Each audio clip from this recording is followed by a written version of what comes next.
খালেদা জিয়ার হত্যার দায় থেকে শেখ হাসিনা কখনই মুক্তি পাবেন না, বললেন নজরুল খান। দেশে এমন জানাজা আগে দেখেনি কেউ। মায়ের কোনো ব্যবহার কথায় কেউ আঘাত পেলে আমি ক্ষমাপ্রার্থী, বললেন তারেক রহমান।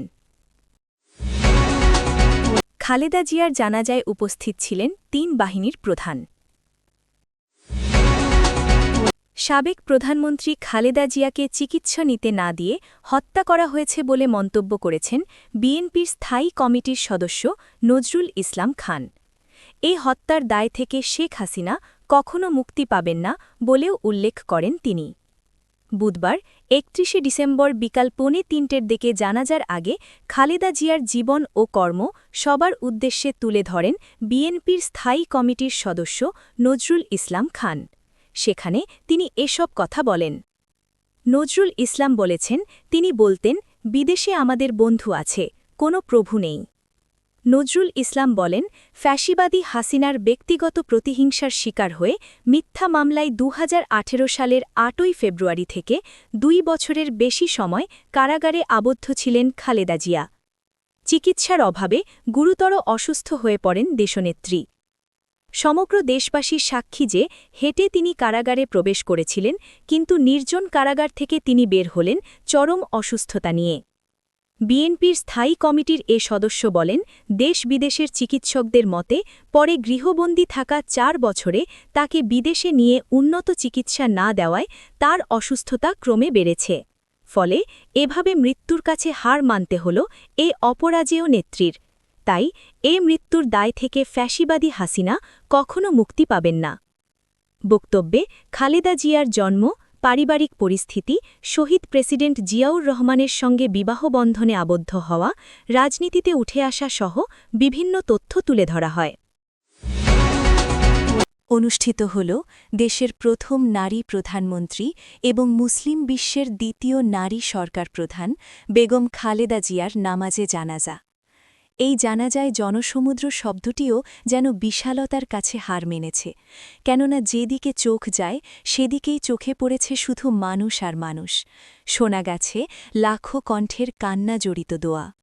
রাজধানীর মানিক মিয়া অ্যাভিনিউ ছাপিয়ে জনস্রোত আছড়ে পড়েছে আশপাশের কয়েক কিলোমিটার জুড়ে। দল মত নির্বিশেষে শোকার্ত মানুষের এই ঢল প্রমাণ করল রাজনীতির অপসহীন নেত্রী বেগম খালেদা জিয়া মানুষের হৃদয়ে কতটা গভীরে স্থান করে নিয়েছিলেন।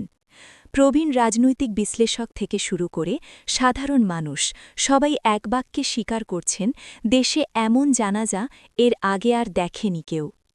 আজ বুধবার বিকেল ৩টায় যখন জাতীয় সংসদ ভবনের দক্ষিণ প্লাজায় বেগম জিয়ার জানাজা শুরু হয়, তখন ঢাকার মানিক মিয়া অ্যাভিনিউয়ের আশপাশের সড়কগুলো কার্যত স্থবির। জানাজাস্থল পূর্ণ হয়ে সেই ভিড় ছড়িয়ে পড়েছিল উত্তরে জাহাঙ্গীর গেট, পশ্চিমে মিরপুর রোড এবং পূর্বে ফার্মগেট পেরিয়ে কারওয়ান বাজার, বাংলা মোটর ও মগবাজার পর্যন্ত। মাইকের আওয়াজ যতদূর পৌঁছায় মানুষ ততদূরেই রাস্তায় কাতারবন্দী হয়ে দাঁড়িয়েছেন। অনেকের চোখের কোণে জল, কেউ বা হাত তুলে নীরবে দোয়া করছেন। এর আগে শীত উপেক্ষা করে গতকাল মঙ্গলবার রাত থেকেই মানুষ মানিক মিয়া অ্যাভিনিউ, দলীয় কার্যালয়, এভারকেয়ার সহ বিভিন্ন স্থানে অবস্থান নিয়েছিলেন। আজ বেলা বাড়ার সঙ্গে সঙ্গে মানুষের ঢল রূপ নেয় এক বিশাল জনসমুদ্রে। জানাজায় অংশ নিতে আসা পুরান ঢাকার ৭০ ঊর্ধ্ব ব্যবসায়ী হাজি আব্দুল লতিফ বলেন, ১৯৮১ সালে প্রেসিডেন্ট জিয়াউর রহমানের জানাজা দেখেছিলাম। ভেবেছিলাম বাংলাদেশে আর হয়তো এমন দৃশ্য দেখব না। আজ ৪৪ বছর পর তার স্ত্রীর জানাজায় এসে মনে হচ্ছে ইতিহাস আবার ফিরে এসেছে। এমন ভালোবাসা জোর করে আদায় করা যায় না, এটা আল্লাহ প্রদত্ত বিষয়। তিনি যাকে সম্মান দেন কেউ তাকে অসম্মান করতে পারে না। শুধু দলীয় নেতাকর্মী নন, জানাজায় অংশ নিয়েছেন সাধারণ চাকরিজীবী, শিক্ষার্থী, রিকশা চালক থেকে শুরু করে দেশের সর্বস্তরের মানুষ। ভিড়ের চাপে সংসদ ভবনের আশপাশের গাছ, ফুটপাত, এমনকি নিকটস্থ ভবনগুলোর ছাদও ছিল লোকে লোকারণ্য। জানাজার ঠিক আগ মুহূর্তে খালেদা জিয়াকে নিয়ে বিএনপির স্থায়ী কমিটির সদস্য নজরুল ইসলাম খানের কান্না বিজড়িত বক্তৃতার পর যখন তারেক রহমান তার মায়ের জন্য দোয়া চাইলেন, পিনপতন নীরবতায় তখন পুরো এলাকা যেন দেশনেত্রীর বিরহ বেদনায় ভার হয়ে ওঠে। বেগম জিয়ার এই শেষ বিদায়ে উপস্থিত ছিলেন বিভিন্ন দেশের রাষ্ট্রীয় প্রতিনিধিরা, যুক্তরাষ্ট্র, যুক্তরাজ্য, চীন, ভারত, পাকিস্তান, জাপান, সৌদি আরবসহ ঢাকাস্থ ৩২টি দেশের কূটনৈতিক ও প্রতিনিধিরা জানাজায় অংশ নেন, যার মধ্যে ভারতের পররাষ্ট্রমন্ত্রী, ভুটানের পররাষ্ট্রমন্ত্রী, নেপালের পররাষ্ট্রমন্ত্রী, পাকিস্তানের স্পিকার উপস্থিত ছিলেন। বিদেশি কূটনৈতিকদের নির্ধারিত স্থানে দাঁড়িয়ে তারা এই সময় প্রত্যক্ষ করেন বাংলাদেশের মানুষের এই আবেগঘন বিদায় মুহূর্ত। বেগম জিয়ার জানাজায় নারীদের উপস্থিতি ছিল চোখে পড়ার মতো। জানাজাস্থলের মূল অংশে নারীদের প্রবেশাধিকার সীমিত থাকলেও আশপাশের নিরাপদ দূরত্বে দাঁড়িয়ে হাজারো নারী অশ্রুসজল চোখে বিদায় জানিয়েছেন দেশের প্রথম নারী প্রধানমন্ত্রীকে। তাদের অনেকের হাতে ছিল কালো ব্যাজ, মুখে ছিল শোকের ছায়া। বিশ্লেষকদের মতে বেগম খালেদা জিয়ার এই শেষ বিদায় কেবল একটি ধর্মীয় আনুষ্ঠানিকতা ছিল না, এটি ছিল বাংলাদেশের রাজনৈতিক ইতিহাসের অন্যতম বড় ঘটনা। দীর্ঘ রোগভোগ, কারাবাস আর নানা চড়াই উতরাইয়ের পর তার এই বিদায় প্রমাণ করে ক্ষমতার বাইরে থেকেও একজন নেতা কিভাবে গণমানুষের মনে বেঁচে থাকতে পারেন। বেগম জিয়ার জন্য দেশবাসীর কাছে দোয়া চেয়েছেন বিএনপির ভারপ্রাপ্ত চেয়ারম্যান তারেক রহমান। আজ বুধবার খালেদা জিয়ার নামাজে জানাজা অনুষ্ঠানে সংক্ষিপ্ত বক্তব্যে তিনি সবার কাছে দোয়া প্রার্থনা করেন। তারেক রহমান বলেন, আমি মরহুমা বেগম খালেদা জিয়ার বড় সন্তান তারেক রহমান। মরহুমা বেগম খালেদা জিয়া জীবিত থাকাকালীন অবস্থায় যদি আপনাদের কারও কাছ থেকে কোনো ঋণ নিয়ে থাকেন, দয়া করে আমার সঙ্গে যোগাযোগ করবেন। আমি সেটি পরিশোধের ব্যবস্থা করব ইনশাল্লাহ।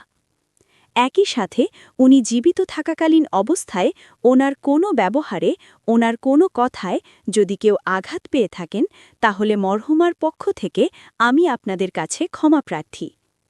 বক্তব্যে বেগম জিয়ার জন্য দেশবাসীর কাছে দোয়া প্রার্থনা করেছেন তারেক রহমান।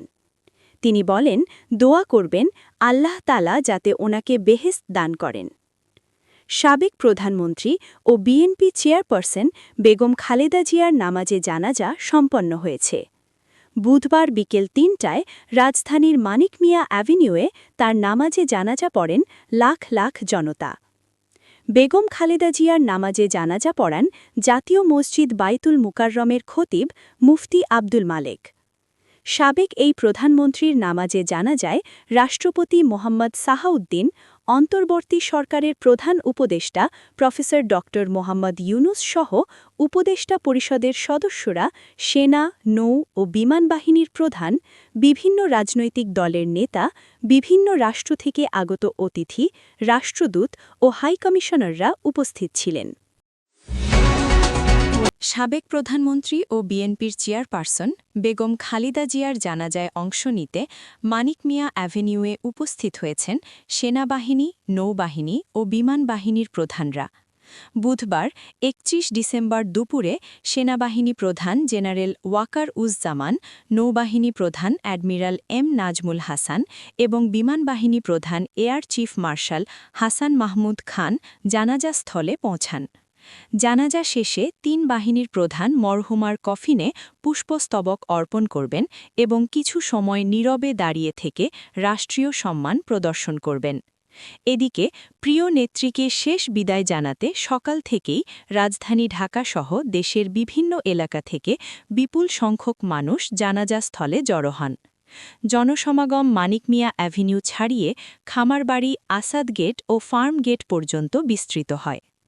জানাজা ও দাফন পূর্ব আনুষ্ঠানিকতা ঘিরে পুরো এলাকায় কয়েক স্তরের কড়া নিরাপত্তা ব্যবস্থা গ্রহণ করা হয়েছে। শৃঙ্খলা বজায় রাখতে পুলিশ ও র্যাবের পাশাপাশি আনসার বাহিনীর ১৫০০ সদস্য মোতায়েন রয়েছে। জানাজা শেষে রাষ্ট্রীয় প্রোটোকল অনুসরণ করে মরদেহ দাফনের জন্য নেওয়া হবে।